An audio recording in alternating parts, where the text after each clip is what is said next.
Hi, welcome to the Dog Dave Show. Thank you so much for joining us today. Today I got Prue Chambers. Prue Chambers has got a psychology degree. She's further on done a master's degree in psychotherapy. Today we've decided to bring her back to the show because we're going to talk about an interesting topic, childhood addictions, childhood and adolescent addictions. We know this is a common problem. We're talking about excessive need of something, a substance. It could be smoking, it could be shopping, it could be gambling, it could be internet use, it could be sex, pornography. Those things are with us, and with the ease at which we are now accessible to the internet, the children are quite exposed to those addictions. So today we decided we should take the bull by its horns. And thank you so much, Prue, for coming to us to give us your knowledge, your experience regarding these problems we are facing. We have to accept we've got these problems. Yeah, that's right. Yes, thank you for having me again. That's okay. That's why it's always a pleasure. You know, many people have watched your previous episodes, and yeah, no wonder why we brought you back here. So we are talking about addictions in children as well as young adults, adolescents in particular. Yes. And there are so many addictions we're talking about here. Even shopping is considered to be an addiction. Gambling, internet use, sex, pornography, all those are gambling things. We say it's an addiction when it becomes excessive. It's affecting your lifestyle, it's affecting your relationship, then it's an addiction. Otherwise, we all use those things. And I don't gamble. No, gamble is not a good thing, but people gamble, but it doesn't affect their life. People go shopping, it doesn't affect their life. If it is done excessively, then it becomes an addiction. Yes. Now, with your experience as a psychotherapist, what are the common problems you see? In younger children, mostly gaming, internet addictions. As they grow older, there's more drugs, which the drug addictions are becoming a lower age limit, but mostly drugs, pornography, sex probably later on. Sex certainly, maybe not an addiction, but unsafe and excessive and dangerous. Right, that's right. Yeah. Right, if we don't have to pick up all of them, there's so many of them. I'm sure the principles apply to each one of them anyway. So if we pick up, let's say for instance, internet addiction, which then leads up to gaming, for instance. What is the main issue there? I think it's taking children away from their families, from their friendships. They're missing out on really important social skills.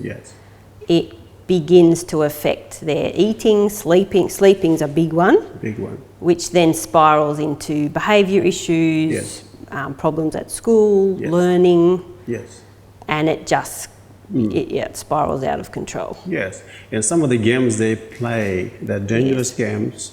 Like you're saying, there's always some imagery which can be very worrisome. There's shootings, maybe there's also sex hidden in there. You know, these people, they hide things in there. That's the way they get to the children, you know. It is. And the games are made in a way that the colours, the violence, that in itself becomes addictive. That's right, that's it. Now, I was looking in preparation for this, I was just going through the most of my content is coming from the American Addiction Centers. It's a very good website.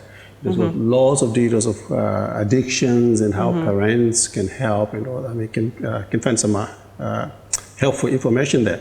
There is a definition here for addiction, which says here it's a chronic disorder that occurs when a person develops an uncontrollable habit of using substances or participating in behavior despite negative consequences. In other words, they are driven by their compassion, they are driven by the psychology that they have to do it regardless. They find that is a crucial need. I found that definition very helpful because there is negative consequences to that. Like you're saying, you're playing games excessively, now you find that the child is declining in grades at school as a result of maybe spending lots of time on the computer. Could be social media anyway. Some people are just addicted to that. They just want to be online all the time. And again, very interesting here, I found that they say addiction, online addiction, if a child is spending more than 20 hours per week on gaming or social media or something like that, that's defined as an addiction. Do you find that a lot in your practice? I would be seeing higher amounts than that, but I think 20 hours a week and then beyond, you're sort of getting into more dangerous territory, I guess. Yes. And once you're doing 20, you're probably then doing 30, 40, 50. And a lot of the children are hiding it, so they're doing it all night long. That's right. Yeah. You find that they, for instance, in my job, they come, or they're brought in by their parents, they can't sleep. Yeah. Or not only they can't sleep, they say they're exhausted during the day. Yes. They can't concentrate in class, they're sleepy, they can't participate in activities. And then you go through and go back through the story, you find that, they're sleeping with the iPad. They got the iPad on to midnight or 1 o'clock in the morning. Playing the games, they can't switch it off. No. And even if they switch it off, the mind is already in the racing mode anyway. Yes. By They're the time not they getting a doze good off, sleep. they're not sleeping. Yeah. Yes. So that becomes negative. We don't want that. But so apart from gaming we're talking about, which we're going to ask you exactly how you are going to approach the problem. So besides gaming, you said also drugs. You find a lot of drug issues, substance misuse. Yes. Which one in particular do you find? I mostly are working with substance abuse. Yes. And usually that, when I'm then starting to work with that client, we're trying to work out what's the trigger in that. Yes. When it comes to substances, there's usually a reason. They're trying to numb some sort of pain, something in their life, and they're numbing that. And therefore it becomes more addictive because even though it has negative consequences, in the moment it's a really positive consequence for them because it takes something painful away. Yes, yes. So they're hiding behind the substance, for instance. Yes. And I see that in my practice, maybe smoking is a number one problem in the children. I think because it's accessible. Yeah. And with it, as they get older, into young adults, then cannabis falls into place. And also now we've got methamphetamines now. Yes. Also, the trend just goes on and on. So looking at that, I found it very interesting. This is from the research or publication by the World Health Organization and the UNESCO and UNICEF. And they said here, that's in 2011, they say that there is a significant rise in youths or children between the age of 14 to 18 in terms of drug addictions. They're saying the rise is just spiraling up. And that's across the world, all over the world. And they're saying also in that same report, they say 9.5% of youths in 2007 admitted to using some kind of drug. Could be cannabis, could be smoking. And again, there is another research paper which says that, which was publicized in 2012, and which says here, boys aged between 13 and 15 are more likely to misuse a substance, more likely compared to girls.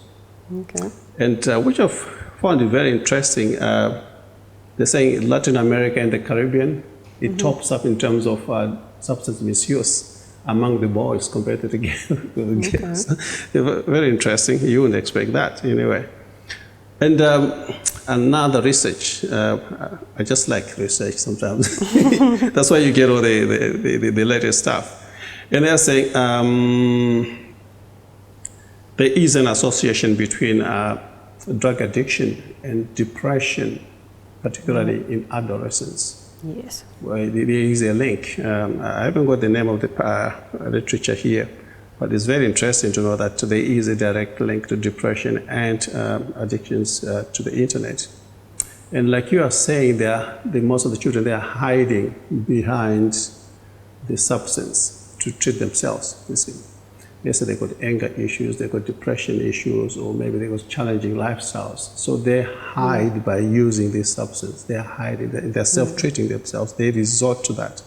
Similarly, using the internet is for the same reason, pretty much.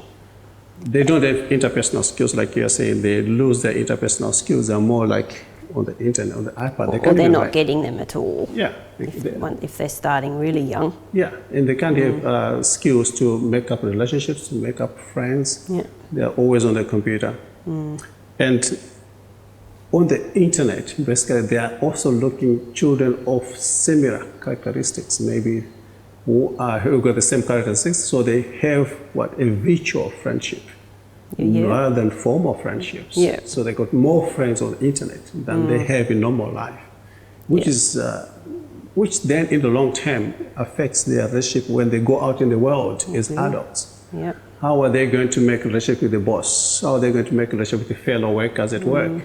And that spirals into poor relationship at work, and then maybe they are fired or they're not doing well at work, and also relationship maybe with a wife or maybe a husband. Also, it all stems down from how they are developing themselves as children right now. Yeah.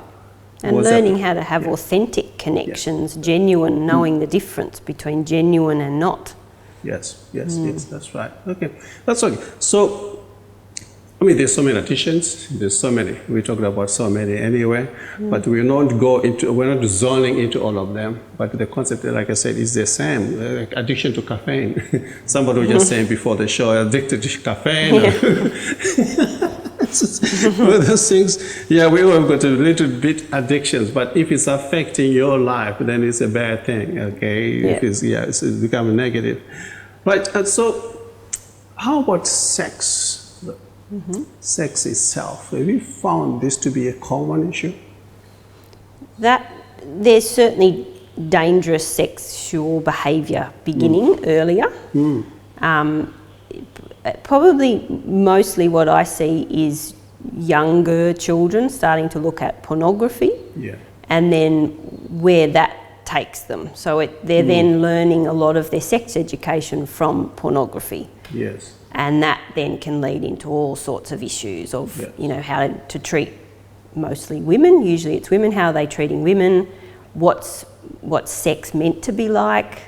That could lead into rape. I mean, sex can be violent. They're seeing all sorts of the wrong images. They're seeing bodily images that aren't necessarily normal. They're all perfect bodies, so they can have their negative body image. And a lot of the men I'm seeing in my practice is because of excessive porn use, they're then become insensitive and they're getting erectile dysfunction, all sorts of other issues. That's right. That's very interesting. Right, so what they see is not the real thing. That's right. And the children don't know the difference. They don't know that. They don't understand that. They don't know that it's an act. And some of these things are what do you call it? Doctored, or can I say? Yeah. And they're real. actors. Yeah, they're actors playing a part. That's not the real thing. No. And then when you find a nice woman you want to settle down, you say, why is she not doing this and this and that? Therefore, she's not a good wife. Maybe you leave her, or maybe, like you say, you mistreat her, and all those things. And then, that affects the relationship. Yeah. So in that scenario then, in that situation, how then do you approach it? When it's children, when the children are coming in, it's a lot of work with parents, really. Yes. And starting to support parents in actually talking to their children. Yes. That children are, particularly teenagers, they're going to find pornography. So how then do you have the conversation and set boundaries with the children so that they're starting to understand the difference between what's fake and what you want a real sexual experience to be like? How do you treat men and women? So it's helping parents to have that conversation with their children. And it's a lot of sex education, and some people have trouble with that. Yes, definitely. I got a 6-year-old boy, and I got teenagers as well. It's a hard area to break into, to start to say, okay, let's talk about sex now. With let's say he's 6 now, maybe when he turns 8 or 9, or how do you break it? How do you start it? How do you, it's a difficult, it's a taboo area, to be honest. It shouldn't be. It should. I know it shouldn't be. And it's for say a 6-year-old and say 6 to 9, it's starting to talk about what's starting to change in their bodies. And even as a 6-year-old boy, they're having big testosterone surges, and you start to see them change in their personality and get highly emotional, sensitive. And it's at that point starting to help them understand that these emotions they're having are heightened because they've had hormones are racing around their body, and starting to talk about what's a hormone. Why is that having an impact on them? And it's normal, it's okay, but how do we manage it? And then from there, you start to talk about what starts to happen to your body. You might start to get hair, you might start to get more muscles, changes in size of parts of your body. Yes, yeah. And then from there, it's then talking about sex. I suppose it's easier if a man maybe talking to a boy, manly issues maybe, yes. And also for a lady talking to your daughter, I think it's easier because you have to bring the topic anywhere. Because when that time comes, when they're 12, 13 and the period starts, they need to be educated regarding that. Otherwise, they start having accidents at school, and that's an embarrassing experience. So that education needs to go on with mom at home. Maybe then it's easier for the mom then to bring in the other topics as well, to say, now you can still, if you engage in this, you can get pregnant.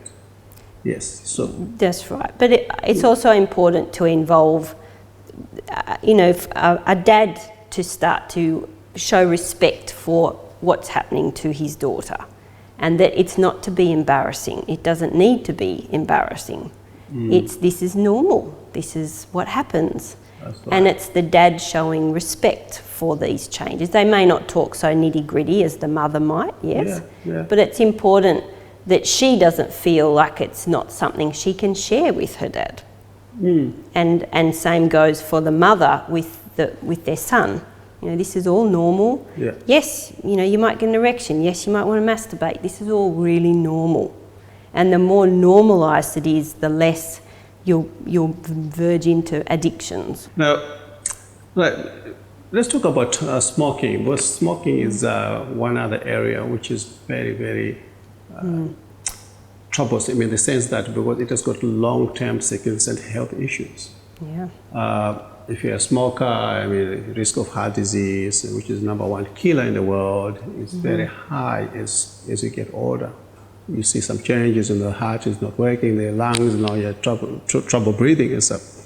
And I was looking at one article which was saying here, of the long-term smokers who are struggling to quit, long-term smokers, adults who are struggling to quit, about 90% of them, they started smoking before they were 18. And about 99% of them, they started to smoke before they were 26. So why is smoking? Like I said, it's a heart issue. It's damaging to the heart. And people are dying from it. And it's a big area, I think, that needs to be tackled. Have you found that to be a case in your practice? We talk about smoking, or well, we talk about other things, but do you hone in on the smoking in particular? I mostly see more marijuana happening than cigarettes, but it's sort of, children don't have that concept that it's risky for them. They see themselves as invincible, that, people dying of cigarette smoking, that happens when you're old. That they're not, that concept isn't hitting home to them. Right now for them it's cool, it's what their friends are doing. It can't harm them.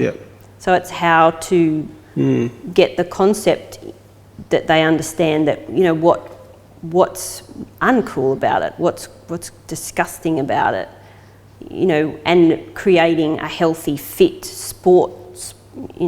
How can we change the perception of it? Because the photos on the packets, it doesn't really sink into them. No, it doesn't. People just ignore that anyway. That's right. It doesn't make it any better if the child is in the environment where the parents are smokers anyway. No, that's right. Suppose it's now passed on to them, so it's a cool thing. Dad does it, mom does it. So it's normal what's for the big them. deal? This is normal. Yeah, that's normal. Yeah. So then it becomes difficult to challenge the child or to try to help the child, which is coming from, or he's coming from the environment where it's already a problem. Yeah. So you have to come back to the parents. And telling the parents to help the child, they won't pass it on, but they didn't understand it. The child won't understand it either. No. So with that dilemma, do you find those complications? Well, that's where it's, like you said, it's important to work with the parents and the child. Yeah. Unfortunately, a lot of the time, once I start to work with parents in that situation, I don't ever see the child again. It's all too confronting for the parents and they run away. Oh, right. So there's not that support from the family. They see the child having a problem, fix the child, and it's not always possible. It's a family issue that the family needs to work together on. That's right. That's right. All right. So, yeah, we talked about those addictions. It's a very interesting topic. I mean, there's so much to talk about anyway.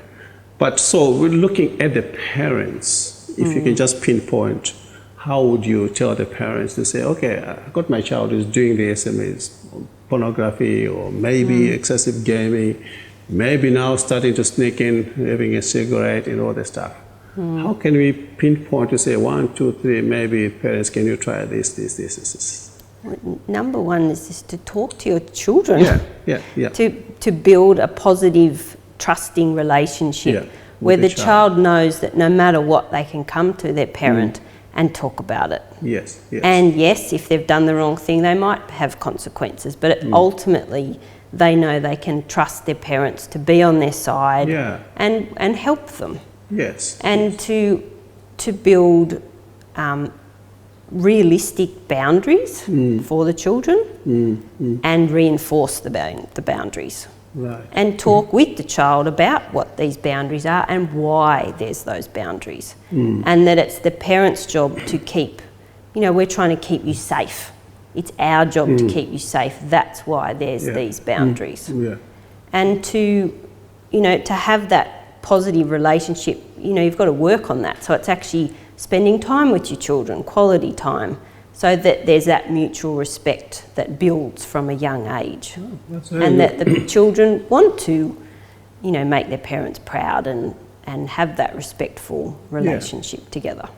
That's very good. So it boils down to a relationship, the parents having a good relationship, or the parent, for the single parents, having a good relationship with the child, and having that bonding, that relationship. There's no secrecy, there's no, let's be open to each other. Talk about the benefits, talk about the bad things, about bad behaviors, obviously. There's good and bad to everything. Yes. So educating the child from an early on age. If you want to do it later on in life, it possibly is a bit late. And also, if you don't want to educate your children, somebody else will do. It's called the what? The Google, the internet, the social media will do that for you. That's right. And they'll do it in a bad way. And then you lose your child quite easily. They slip off quite easily. They do. And that's the number one rule in my house, that no matter what you get told, what you see, come and talk about it. So they get the facts. Yeah, that's right. From you. That's the dry facts. From mum and dad. Go on Google and try to find the facts. They're not real facts. No. The other thing we need to do is, maybe you said about supervision, but the other thing is to maybe encourage the children to engage in extracurricular activities. Sporting or swimming or something like that, That way, they get out from having a lot of free time to do things. They get bored. They're not bored. They get bored in the house, And they're just hanging on in the rooms. And what else do they do? Yes, they grab the iPad, grab the phone, and that's what they do. So get them out there, get some activities doing, get them exhausted. And it's learning how to be bored. It's okay to have nothing to do. It's called relaxing, and how do you do that without having a device? It is possible to relax, and children now kind of have to be taught that. And often when there is rushing around and doing lots of extracurricular activities, they're not learning the skill of actually being at home and being bored and what that feels like, and entertaining themselves. Learning to be bored. I like that. They do. I like Good that. for adults too. That's right. But how about the young, the older adults now, or not the young adults, you know, the 18 plus, you know, the kind of a story. How can we advise those ones? Maybe some of them already left home. They left the nest already. So how can we help those ones? That's where you're really hoping they've got that good bond with their parents. They've got some good, genuine friendships. And it's often when that isn't the case that they're then turning to drugs and porn and, you know, unsafe. Unsafe behaviors. So, I mean, I got a list of things there. I mean, like you're saying, they can seek help anyway. If they think, the main thing is to identify that you got a help. I mean, you got a problem. If you admit there's a problem, then the next step will be if it's affecting your life, and if you're finding it hard to stop, then there is a problem. You've taken the first step, and that's the most important step, knowing that you got a problem. That's right, recognising and accepting that. And there's always lots of leeways. There's always people to talk to. I mean, you can talk to health practitioners. Then they can signpost you to the right professionals, obviously.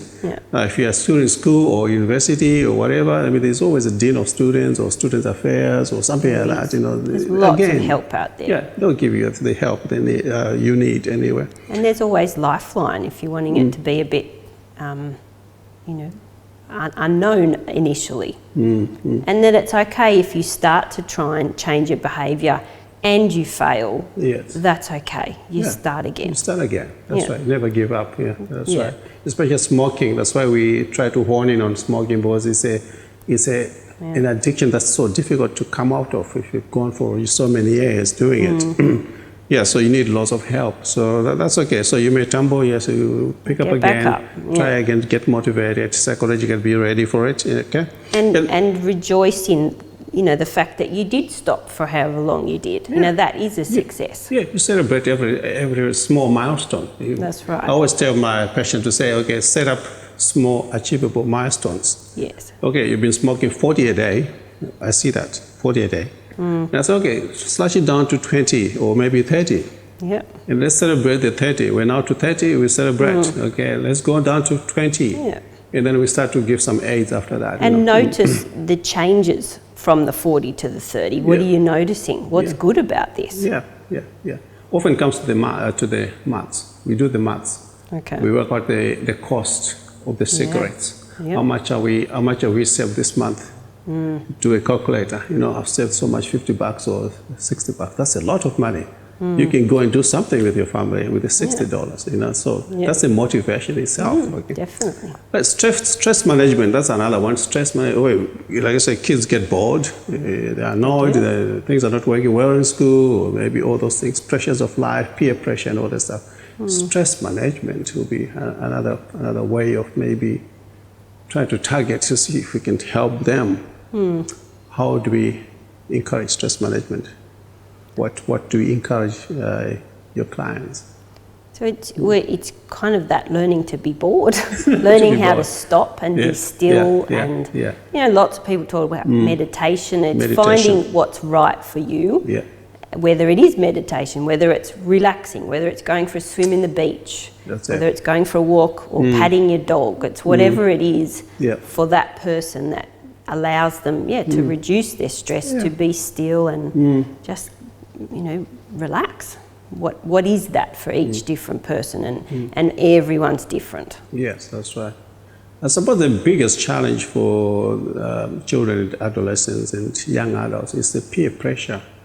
Because everybody's doing it.